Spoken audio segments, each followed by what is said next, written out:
बुलढाणा जिल्ह्याच्या खामगाव पंचायत समितीमध्ये एक धक्कादायक प्रकार समोर आला असून पंचायत समिती कार्यालयाच्या पायरीवरच एका शेतकऱ्यानं स्वतःला संपवण्याचा प्रयत्न केलाय। गटविकास अधिकाऱ्यांना 50,000 रुपये घेऊन देखील अतिक्रमण नियमानुकूल न केल्यानं शेतकऱ्यानं हे टोकाचं पाऊल उचललं असल्याचं कळतंय। विषारी औषध प्राशन केल्यानंतरही शेतकरी 2 तास तसाच पडून होता। नंतर पोलिसांकडून त्या शेतकऱ्याला रुग्णालयात दाखल करण्यात आले। शेतकऱ्याची प्रकृती अंत्यवस्थ असल्याची माहिती समोर आली आहे। शेतकरी नेते रविकांत तुपकर यांनी शेतकऱ्याला आत्महत्येस प्रवृत्त करणाऱ्या संबंधित अधिकाऱ्यावर गुन्हे दाखल करण्याची मागणी केली आहे। शिवशाही न्यूज प्रतिनिधी प्रतीक सोनपसारे, बुलढाणा। खामगाव पंचायत समिती कार्यालयामध्ये एका शेतकऱ्याने आत्महत्येचा प्रयत्न केलाय।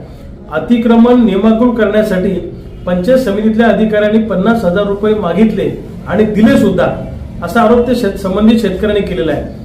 अहो, शेतकऱ्यांची परिस्थिती एवढी वाईट आहे, सध्या सोयाबीनला भाव नाही, कापसाला भाव नाही, शेतमजुराची परिस्थिती वाईट आहे। म्हणजे जहर खायला सुद्धा सामान्य माणसाकडे आता पैसे नाही अशी अवस्था आहे। आणि अशा पद्धतीने जर कर्मचारी आणि अधिकारी शेतकऱ्यांकडून जर पैसे घेत असतील, त्यांना लाच मागत असतील, तर हे अत्यंत दुर्दैवी आहे।